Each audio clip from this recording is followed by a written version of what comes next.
Yun nga mga ka-egan. So, ayan, pauwi na guys. So, bisitahin natin yung mga kasama ko. Kasama namin.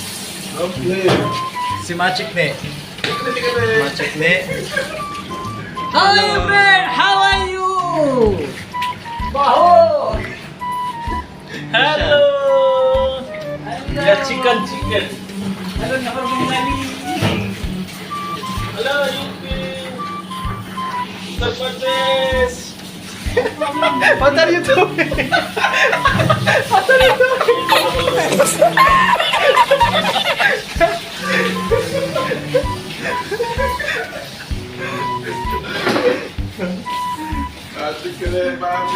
Where is my food?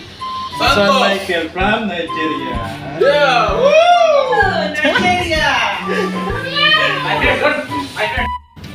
So yun nga mga ka-egan, so tapos na kakamagkulitan. So yun, abang nare-release niya, seryoso yan.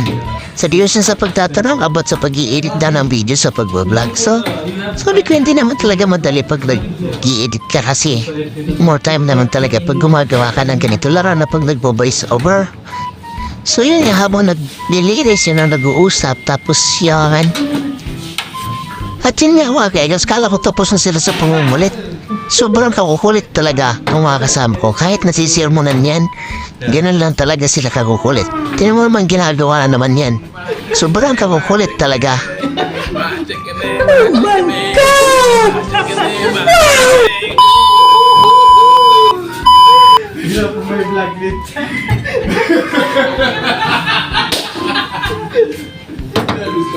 Hindi na matapos-tapos maglinis si Igons dahil sa mga pagmumulit na mga kasama ko. So yun nga pinagpatuloy ko na nalang yung paglilinis ko. Kaya sobrang kulit talaga na mga kasama ko. Hindi na namin namamalayan yung oras na. Anong oras na pala? Oras na para umuwi. Kaya yun, habang naglilinis ako, nagkukulitan pa rin sila dyan. Ganyan talaga yung mga yan kahit minsan nagkakagalit-galit kami. Ganyan yung mga yan. Minsan kapag galit na ako, hindi ko na sila pinapansin. Sila yung lapit na lapit na talagang kukulitin ako at saka pa tatawanin. Kaya sarap din kasama ng mga yan kahit nag-iisa lang ako ditong Pilipinong Oragons yun. Iba-iba layong kasama ko, may Nepal, may Nigerian, Indian. Yun.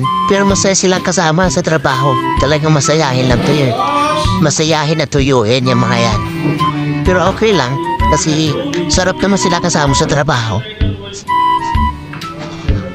At yun nagpatuloy lang na sa paglilinis si Egan kasi ay anong oras na, hinayaan ko na nalang sila talaga magkulitan pa. Habang nalilinis ako, di pa rin sila tumitigil sa pagkukulitan. Kaya yan, binayos ko na yung mga squeezer ng sauce. Pinag-aalis ko na yan dyan kasi talagang area by area kami sa paglilinis dito.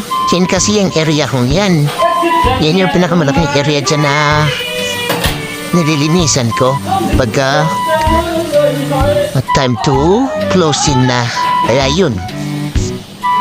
May nalalaman mo pa kanta-kantahin. Kumakanta na lang yan din. So, nahayaan ko lang siya kumanta. Tinanong ko pa nga kung kumakanta o baro ba nagpapasyon kasi. Pero sabi niya, kumakanta daw siya. Kaya yan, nahayaan ko na lang siya. Sabi niya na sa akin, matanda na daw yung kanta na kinakanta niya. Kaya sabi niya sa akin, kaya daw kinakanta niya yun kasi matanda ang kantahin daw yun. Kaya sabi ko sa kanya, wag mo na muna akong kausapin. Patapusin mo naman ako maglinis. Kasi anong oras na talaga? 1:54 AM na. So kailangan alas 2 tapos na kami dyan. Kasi 2 hanggang 2 lang kami dyan ng umaga. Madaling araw pala. Kaya yan, so nagmamadali na rin talaga ako dyan kasi kailangan ko nang bumaba kasi mag-report pa nung sales. Hey, salamat at tapos na rin sa paglilinis si Egon. So yun nga, tapos na akong maglinis so bababa na ako dyan. Kasi kailangan talagang bumaba kasi ng oras na, alas 2 na rin dyan. So yun, bumaba na nga ako. Pagbaba ko nga dyan, so ang lakas-lakas pa ng patubtub nitong isang tong kasamaan ko. At yun, pagbaba ko, nakita ko naman natin pala si Mike, yung kasama ko sa trabaho. Pero yung ibang kasamaan ko umuwi na. Yun. At yan. Ilagay ko muna nga yung sipi sa sa counter yun, di man si Egon. So, yun, nagsarado na nga talaga eh, di ba pala? Ay, hala, haralo na. Yun nga, sinarado ko nga pala. Lumabas pala din si Mike.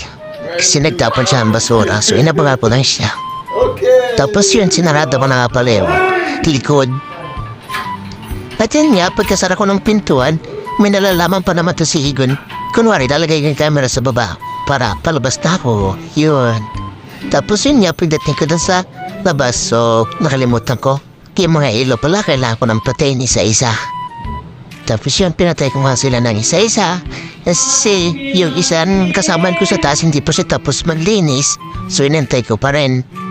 Pinatay ko nga lang pala yung mga ilaw sa may dining, pero tinira kong ilaw yung nasa may counter. Kasi to si Magic ne, pumunta pa sa taas. Pinakalimutan yatang kunin pa doon sa taas, kaya nantay ko pa rin silang dalawa dyan bumaba.